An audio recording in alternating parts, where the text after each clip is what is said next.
तवक्कलतु अलैका या रब्बुल आलमीन। कायनात का सबसे बड़ा सच, कायनात का सबसे बड़ा इंसाफ, अल्हम्दुलिल्लाह रब्बिल आलमीन, उस खालिक के कायनात, उस मालिक के बरहक, उस रब्बुल आलमीन, उस हय्युल क़य्यूम की वहदानियत का इकरार है। तमाम तारीफें अल्लाह ही को सजावार हैं। आप किसी भी चीज की तारीफ कीजिए, उसके पीछे हक तलाशाना ही का निजाम है। लिहाजा वो तमाम सताइशी अल्फाज घूम फिर कर उसी के हक में गवाही देते हैं। और जब बात शुरू हुई है इंसाफ से कि कायनात का सबसे बड़ा इंसाफ यही है कि किसी भी चीज की सताइश उसके सही हकदार के लिए की जाए, वहां बेईमानी ना की जाए, और यही सबसे बड़ा हक है, सच है। जो लोग इंसाफ नहीं कर सकते वो दायरे ईमान से खारिज होते हैं। इसलिए मैं अक्सर कहा करता हूँ कि छोटी से छोटी चीज पर इंसाफ कीजिए। घर में बच्चों के दरमियान में, ऑफिस में कुलीग्स के दरमियान में, अपने सबऑर्डिनेट्स और अपने सीनियर के दरमियान में, खानदानी रिश्तों में, अड़ोस पड़ोस में, हर मामले को इंसाफ से और सिर्फ इंसाफ से देखिए और कीजिए। हर चीज को इंसाफ पर परखिए और इंसाफ से कीजिए, यानी अदल बिल क़िस्त,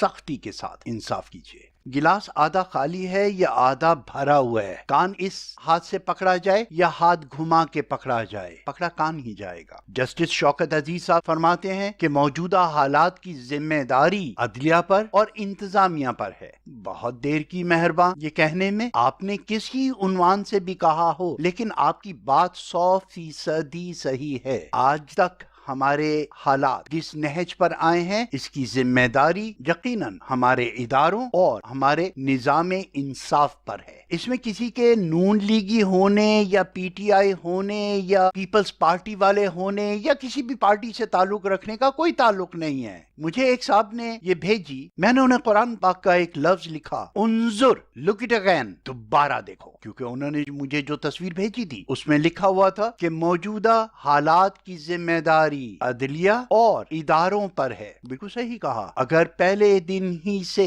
इंसाफ किया जाता तो आज हालात यहाँ पर नहीं आते। Very much right. आज अल्हम्दुलिल्लाह यही दो इदारे फाल हो चुके हैं, या कम से कम नजर आ रहे हैं। इंसाफ होते हुए भी नजर आ रहा है और इस पर अमल दरामद भी हो रहा है। कहीं कहीं अब भी कुछ लोग डरे सहमे हुए हैं, जैसे कि पंजाब के गवर्नर का जेल का दौरा। कैदी आज से पहले भी वहां मौजूद थे। शहबाज शरीफ साहब फरमाते हैं कि कैदियों को बुनियादी सहूलतें भी नहीं दी जा रही। अच्छा, 10 साल रहने के बाद अब आपको याद आया जब आपके भाई 5 दिन अंदर रहे हैं? आप 10 साल तक किस तरह से सोते रहे? उस वक्त आपको यह एहसास नहीं हुआ कि पंजाब की जेलों में क्या हो रहा है, लोग किस तरह की जिंदगी गुजार रहे हैं? जेलों को क्रिमिनल यूनिवर्सिटी बना दिया गया है, एक खास तबके की आमदनी का जरिया। जिसके पास पैसे हैं उसके पास तमाम सहूलतें हैं। नाम जेल में है लेकिन रहते कोठियों में है। बैरकों में मुजरे होते हैं, लेकिन अब एक इतना हाई प्रोफाइल मुजरिम जेल में है। चारों तरफ कैमरे चल रहे हैं, हर कोई देख रहा है। इसलिए अब वो हालात यहाँ पैदा नहीं किए जा सकते।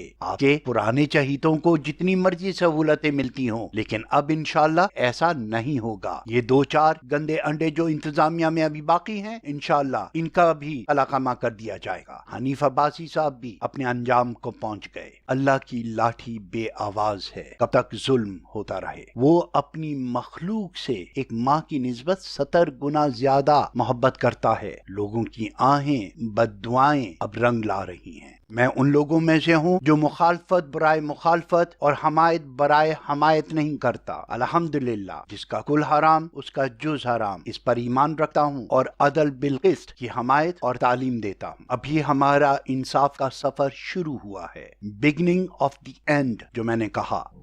अल्लाहु अकबर। हमारे स्वीडन में बादल गरज रहे हैं। इस वक्त टेम्परेचर 30-32 पर मुसलसल है और इसकी वजह से हमारे जंगलात में आग लग गई है, जिसके लिए जर्मनी, इटली और फ्रांस से वाटर स्कूपर और हेलीकॉप्टर्स आए हैं जो जंगलात में आग को बुझा रहे हैं। अभी इंशाल्लाह बाराने रहमत होगी तो कुछ अरसे तक इन आगों का खतरा टल जाएगा इंशाल्लाह। हम अपने मौजू को जारी रखते हैं। ये बादली की आवाज थी, मालूम नहीं आप लोगों तक पहुंची या नहीं। डू नॉट डिस्ट्रैक्ट मी। चलो, तो जैसे मैंने ये कहा कि गिलास आधा खाली है या आधा भरा हुआ है, आप इल्जाम के तौर पर कहें कि अदलिया और इदारे आज के हालात के जिम्मेदार हैं, तो या इकरार के तौर पर कहें कि हाँ यही दो इदारे हैं जो इंशाल्लाह इनकी जिम्मेदारी ہے کہ حالات کو ٹھیک کریں، عدالتیں انصاف سے فیصلے کریں اور ادارے صاف شفاف تحقیقات کر عدالتوں تک مقدمات پہنچائیں اور پھر عدالتوں کے فیصلے پر عمل درآمد کریں اور اس بات کو یقینی بنائیں کہ جو سزا کسی بھی قیدی کے لیے ہے وہی سزا ان مجرمین کو بھی دی جائے گی۔ میں جیل خانہ جات کی اصلاحات کا مخالف نہیں ہوں، ہونی چاہیے، وہاں پر بھی ریفارم ہونی چاہیے، وہاں کے حالات بھی بہتر ہونے چاہیے، لیکن کسی ایک خاص قیدی کے لیے نہیں، بلکہ وہاں پر ہمارے ہی بھولے بھٹکے لوگ ہیں جن میں سے کسی سے سہواً غلطی سے کوئی جرم سرزد ہوا ہے، لا علمی کی وجہ سے، بے راہ روی کی وجہ سے یا دانستان، ان کی سزا اور اصلاح کے لیے ہمارے جرم کو مزید بہتر بنایا جا سکتا ہے۔ لیکن انصاف کے تقاضے یہاں پر آ کے ختم نہیں ہو جاتے کہ عدالت نے کسی کو جیل دے دی یا سزا دے دی اور اس شخص کو جیل میں جا کر مراعات یافتہ طبقے میں شمار کر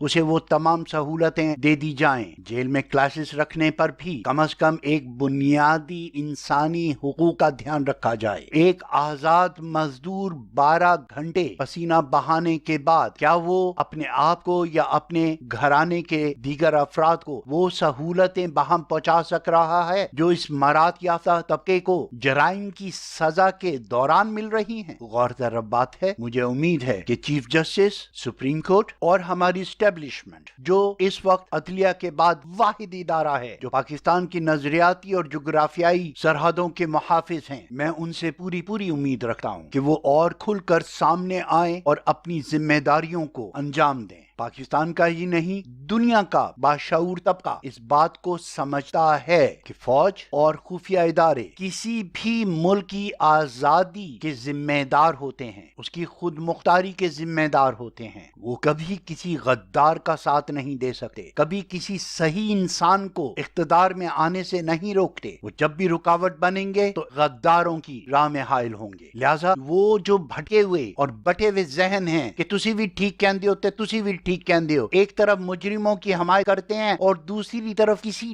ڈر سے، کسی خوف سے فوج کی اور سالار اعلیٰ کی تصویریں لگا کر چمچا گیری کرنے کی کوشش کرتے ہیں۔ یہ وہ ذہنیت ہے جو بتاتی ہے کہ آپ کا ذہن اب بھی اسی طرف ہے، آپ خائف ہو، ڈرتے ہو، یا ان لوگوں کے لیے آپ کے ذہن میں کچھ اناد ہے، آپ انہیں سمجھنے میں بالکل ناکام رہے ہو۔ فوج کی چمچا گیری کرنے کی ضرورت نہیں ہے، ان سے ڈرنے کی بھی ضرورت نہیں ہے اگر آپ کے ضمیر صاف ہیں تو۔ اگر ہمارے ادارے اور فوج اس بات کو یقینی بنانا چاہتی ہے کہ پاکستان میں انصاف کا بول بالا ہو، پاکستان میں حقیقی نظریہ پاکستان پر دل سے یقین کرنے والے لوگ آگے آئیں اور سول حکومت کی حیثیت سے اپنے فرائض انجام دیں، تو اس میں آپ کو کیا برائی نظر آتی ہے؟ لیکن ایک بٹا ہوا ذہن جو ایک طرف ان لوگوں کی حمایت کرے، وہ دوسری طرف فوج کی تعریف کرے، نہیں، یہ فوج کے لیے گالی ہوگی تم منافقوں کی طرف سے۔ جس طرح سے اندھیرا اور اجالا ایک جگہ نہیں ہو سکتے، ایمان اور کفر ایک جگہ نہیں ہو سکتے، اسی طرح سے وطن کے غدار، مجرم اور وطن فروش جان نثاران